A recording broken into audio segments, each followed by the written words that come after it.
నమస్తే రవి సార్. నమస్తే లక్ష్మి. సార్, టీడీపీలో కూడా అభ్యర్థుల విషయానికి సంబంధించి కొంత సీట్ల విషయంలో, నియోజకవర్గాల విషయంలో అభ్యర్థులు అసంతృప్తిగా ఉన్నట్టుగా తెలుస్తుంది సార్. తాజాగా గంటా శ్రీనివాసరావు గారి వ్యాఖ్యలు చూస్తే కనుక ఆయన్ని విజయనగరం జిల్లా నుంచి పోటీ చేయమని చెప్పడం, కొంత దానికి ఆయన సుముఖంగా లేరు అనే సంకేతాలు ఇస్తున్నట్టుగా ఆయన వ్యాఖ్యలను బట్టి అర్థమవుతుంది సార్. ఏంటి సార్, మొదలైనట్టేనంటారా? గంటా యాక్చువల్ సూటిగా చెప్పాడు. ఇదివరకే ఆయన బుచ్చే చౌదరి గోరంట్ల ఆయన మాట్లాడాడు. నిన్నేమో జలీల్ ఖాన్ అభ్యర్థి ఆయనేమో వెళ్ళి వైసీపీ నాయకుడిని ఒక ఆయన కలిసి వచ్చాడు. ఇలా చెప్పాలంటే సుమారు ఆయన జాబితా ఉంది కదా. ఒకటే లక్ష్మి, ఇప్పుడు గత నుంచి నేను చెప్తున్నా, వైసీపీ వాళ్ళు మార్చారు, కొంతమందిని స్థానాలు మార్చారు, కొంతమందికి ఎమ్మెల్యేలు ఎంపీలు మార్చారు, కొంతమంది వేరే బీసీలను తెచ్చిపెట్టారు, ఇట్లాంటివి. దాంతో కొంతమంది ఇటు వచ్చారు, ఇదంతా నిజమే. దాని మీద ఎక్కువగా ఒకవైపు హడావిడి పడడం వల్ల ఉపయోగం లేదు. అక్కడ కూడా మొదలైన తర్వాత ఈ విషయం తెలుస్తుందండి. ఇప్పుడు మనం చూస్తుంది అదే. ఇప్పుడు ఒక 90 స్థానాల్లో టీడీపీ జనసేనకు సంబంధించి అభ్యర్థులు సింగిల్ అభ్యర్థి పేరు ఒకే ఒక పేరుతో అభ్యర్థులు ఖరారయ్యారని వాళ్ళు 3-4 రోజుల నుంచి చెప్తున్నారు. అది గంటా శ్రీనివాసరావు కూడా ఈరోజు చెప్పాడు. అది అయినప్పుడు ఇక్కడ మనకు రాబోవట్లేదు, పలానా వాళ్ళకి పోతుంది అనేది విషయం స్పష్టమైనప్పుడు అప్పుడు కదా మీకు రియాక్షన్స్ అనేవి మొదలవుతాయి. అది ఇప్పుడు మనం చూస్తున్నాం.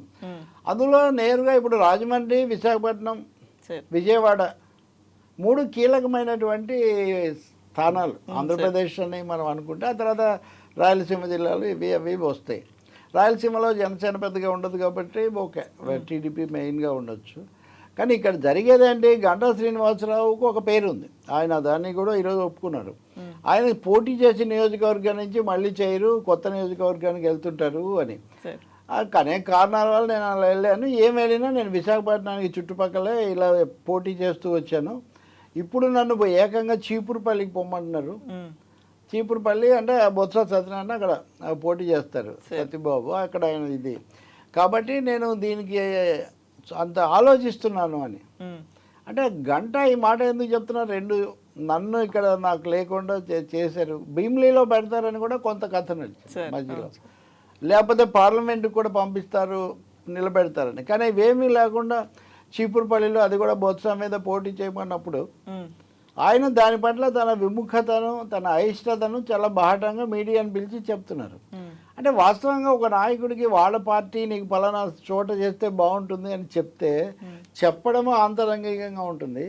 ఆ చెప్పిన దాని మీద వాళ్ళ స్పందన కూడా ఆంతరంగికంగా తెలియజేయడం తప్ప మీడియాను పిలిచి చెప్పే అవసరం ఉండదు. మీడియాను పిలిచి చెప్తున్నారు ఎవరైనా అంటేనే అది ఎంత ఇబ్బందిగా ఉంది వాళ్ళకు, దాన్ని ఆమోదించడంలో వాళ్ళు కొంచెం అంత సుముఖంగా లేరు అనేది అర్థమవుతుంది. ఆయన అంటున్నారు అదే, ఈ పేర్లు వచ్చి ఇట్లా వచ్చింది, నేను ఇంకా ఆలోచించి చెప్తాను. మరి ఎట్లా చేస్తారు అంటే 2 సార్లుగా ఆయన అదే చెప్పారు. సో నేను అంగీకరించలేదు, ఒక ముక్కలో చెప్పాలంటే నేను ఇంకా అంగీకరించలేదు.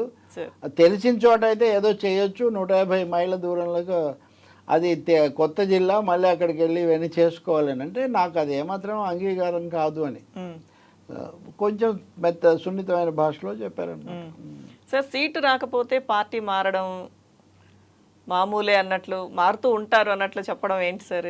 ఇప్పుడు అది కూడా అంటే ఇప్పుడు జరుగుతుంది అదే కదా. ఇప్పుడు మనం చెప్పుకున్న వాళ్ళందరూ కూడా, ఇప్పుడు జలీల్ ఖాన్ కూడా ఈరోజు అదే చెప్పాడు. ఆయన నేను లోకేష్ను కలిశాను, పవన్ కళ్యాణ్ కూడా కలిశాను, పవన్ కళ్యాణ్ నన్ను గౌరవంగా చూశారు, ఇదంతా ఏదైనా ఈ సీటు విషయంలో ఏదో నిర్ణయం తీసుకోవాల్సి ఉంటుంది, ఏదైనా కుదరకపోతే ఈ పద్ధతిలో మాట్లాడుతున్నారు నాయకులు. ఒకటి వాళ్ళ సొంత భవిష్యత్తు కోసం వాళ్ళు ఆలోచిస్తారు, రెండోది ఆ విషయం వాళ్ళు కన్వే చేయడానికి కూడా ఇవి మాట్లాడతారు, నాయకత్వానికి కన్వే చేయడానికి కూడా మాట్లాడతారు. గంటా విషయానికి వస్తే ఆయన ఎప్పటి నుంచో సీనియర్ నాయకుడిగా ఉన్నాడు, ప్రజారాజ్యంలో కూడా గెలిచి మంత్రిగా చేశారు, కాంగ్రెస్లో కలిసిపోయిన తర్వాత వైసీపీలోకి వస్తారు అని పేరున్నప్పటికీ, ఆయనకు టికెట్ ఇవ్వడానికి అప్పుడు వైసీపీ సిద్ధంగా ఉన్నప్పటికీ తన బృందం మొత్తానికి సీట్లు ఇవ్వమని గంట అడగడం వల్ల వైసీపీ ఇవ్వలేకపోయింది. అయితే వైసీపీ 2014లో ఆయనకు టికెట్ ఇవ్వడానికి కూడా రెడీ గంట వరకు అది అలా జరిగిపోయింది. 2019 తర్వాత ఆయనకున్న పర్సనాలిటీకి, ఆయనకున్న బ్యాక్గ్రౌండ్కు అంత యాక్టివ్గా లేరు, కొంత ఆయనకి ఏదో అసంతృప్తి ఉన్నట్టుగా ఉంది. ఇట్లాంటి మాటలన్నీ కూడా కొన్ని వినిపించాయి. ఆయన కూడా చాలా రోజుల పాటు అలా మెత్తగా పెద్దగా ఎక్కువగా హడావుడి చేయకుండా గడిపారు. గడిపి విశాఖ ఉక్కు ఉద్యమం వచ్చిన తర్వాత రాజీనామా ఇస్తున్నానని ప్రకటించారు. దాంతో ఒక విధమైన అలజడి, రాజీనామా చేస్తే ఎందుకు చేస్తున్నాడు, ఆ అసంతృప్తితో ఇది చేస్తున్నాడు, ఈ పద్ధతిలో నడిచింది. అయితే ఆయన రాజీనామా చేస్తే దాన్ని ఆమోదించకుండా స్పీకర్ తమ్మినేని మొన్న ఆమోదించారు రాజ్యసభ ఎన్నికలకు ముందు. ఈ విధంగా గంటా శ్రీనివాసరావు ఆయన మూవ్స్, కౌంటర్ మూవ్స్ ఇవి ఎప్పుడు రాజకీయ వర్గాల్లో కొంచెం ఆసక్తిగా ఉంటాయి. తెలుగుదేశం పార్టీ ఫ్రేమ్లో ఆయన కొంచెం ఫ్రేమ్ను మించిన వ్యూహకర్తగా ఆ పార్టీలో ఆయన ఉంటాడు. అనుకూల విశాఖ ఉత్తరాంధ్రలో నాయకుల మధ్య ఈ వర్గాలు కూడా చాలా ఎక్కువ. సో ఈ నేపథ్యంలో తనను అక్కడి నుంచి పంపించేస్తున్నారు, అది తనకంత అనుకూలం కాదు అనే అభిప్రాయం ఆయనకు ఉండొచ్చు. తర్వాత ఆయన ఎలాంటి నిర్ణయం తీసుకుంటారు అన్నది మనం చూడాలి. ప్రజారాజ్యంలోనూ గెలిచారు, ఇండిపెండెంట్గా కూడా ఆయన ఒకసారి ఎప్పుడో గెలిచినట్టు గుర్తు నాకు, పోటీ చేసినట్టు. అందుకని ఏదైనా చేయొచ్చు, అది we have to see what happens. But ఆయన బహిరంగంగా ఇండికేషన్ ఇచ్చారు కాబట్టి తెలుగుదేశం పార్టీ నాయకత్వమే అన్న సర్దుకొని మళ్ళీ వేరే ప్రతిపాదన ఏదైనా పెడుతుందా అన్నది కూడా మనం చూడాలి. ఏం చేయాలన్నా ఆయన ఇంకోటి చెప్పాడు, బీజేపీకి మాకు జనసేనకు మధ్యలో నడుస్తుంది, బీజేపీ నుంచి రావాల్సి ఉంటుంది అన్నలాంటి ఒక సూచన కూడా ఇచ్చాడు. సో బీజేపీ చూస్తే అక్కడ ఏం చర్చలకు పిలవడం కానీ ఏం జరగట్లేదు. కాబట్టి ఇవన్నీ దృష్టిలో పెట్టుకొని చూసినప్పుడు కొంచెం సమయం పట్టేటట్టుగాను ఉంది. సమయం పట్టేటట్టుగా ఉన్నా నాకైతే నేనేమి సుముఖంగా లేనని ఆయన క్లియర్ ఇండికేషన్ ఇచ్చేశారు. కాబట్టి ఇప్పుడు గతంలో మనం వైసీపీ అప్పుడు అందరూ మీడియాలో మాట్లాడిన ప్రకారం అయితే ఇది కూడా సెట్ బ్యాక్ కిందే తీసుకోవాలి తెలుగుదేశం పార్టీకి. అందులో వాళ్లకు బాగా ఉత్తరాంధ్ర కలిసి వస్తుంది అని హడావుడి పడుతున్నప్పుడు అక్కడే ఇది రావటం. అంతకుముందే అయ్యన్న పాత్రుడికి ఒక అసంతృప్తి ఉంది, తనకు కొడుకు కూడా ఇది కావాలని ఆయన అంటే ఆయన వరకు ఆయనకు అది కూడా ఆయన కోరుకున్న సీటు కాదనుకుంటా. సో ఇట్లాంటివి ఉన్నాయి, కాకపోతే ఆయన బయట పడలేదు. ఇప్పుడు ఈయన మాట్లాడాక బయట కూడా పడవచ్చు, ఎందుకంటే అక్కడ రకరకాల ఇవి ఉంటాయి.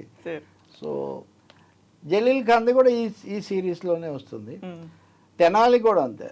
తెనాలిలో మరి ఆయనకు ఆలపాటి రాజేంద్ర ప్రసాద్కు ఎప్పటి నుంచో ఆయన ఉన్నారు. గతసారి కూడా ఆయనకు చాలా ఎక్కువ ఓట్లు వచ్చాయి జనసేన నాదెండ్ల మనోహర్ కంటే. కానీ ఇప్పుడు ఆ సీటు మనోహర్కి ఇవ్వాలని వాళ్ళు డిసైడ్ చేసేసారు. ఈయనకి ఎక్కడ ఇవ్వాలి అన్నది కూడా పెద్దగా అవకాశం లేదు, అది ఏం జరుగుతుందో కూడా తెలియదు ఫ్యూచర్లో. సో ఇలాంటి కేసులు కొన్ని ఉన్నాయి టీడీపీ వైపున కూడా. సార్, సీట్లు నియోజకవర్గాల విషయం గురించి మనం మాట్లాడుతున్నాం కాబట్టి అక్కడ నిన్న పవన్ చేసిన వ్యాఖ్యలు టీడీపీని ఉద్దేశించని వైసీపీ మద్దతుదారులు చెప్తున్నారు సార్. ఏ విషయం అంటే రాజకీయాలు కూడా రిటైర్మెంట్ అవసరమే, అంటే టీడీపీలో సీనియర్లు ఎక్కువ మంది ఉన్నారు కాబట్టి. సో పాయింట్ అండి, అంటే టీడీపీలో 7 సార్లు గెలిచిన 6 సార్లు గెలిచిన వాళ్ళు కూడా ఉన్నారు. గతంలో కూడా చెప్పుకుందే సోమిరెడ్డి, చంద్రమోహన్ రెడ్డి, గోరంట్ల బుచ్చయ్య చౌదరి, ఇప్పుడు ఇందాక మనం చెప్పిన ఆయన, ఇంకా ఒక 5-6 మంది ఉన్నారు. ఇట్లా వీళ్ళు 5 సార్లు 6 సార్లు గెలుచున్నారు. ఎంతకాలం ఇంకా వేరే కొత్త వాళ్ళు రారా అనేది ఒకటి. రెండోది వాళ్ళ మీద ఉన్న అభిప్రాయాలన్నీ పార్టీ మీద రిఫ్లెక్ట్ అవుతాయని.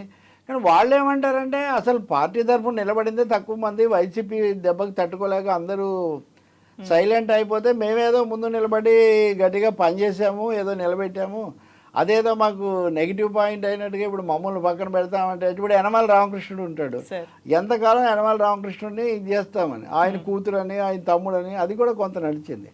సో మెనీ యాంగిల్స్ టీడీపీలో కూడా ఇవి నడుస్తున్నాయి.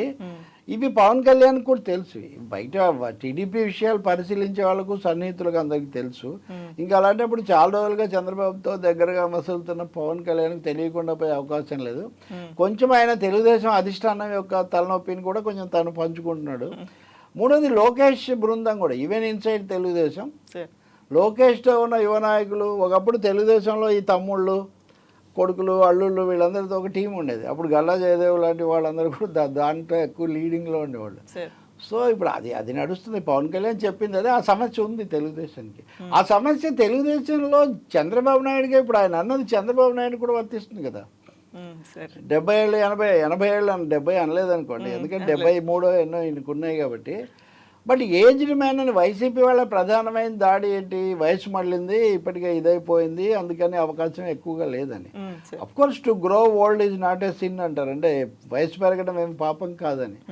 But at the same time పార్టీలు నిలబడడానికి యంగ్స్టర్స్ను, కొత్త తరాలను, లేకపోతే కొత్త మొహాలను తీసుకొని రావడం కూడా చాలా అవసరమే కదా.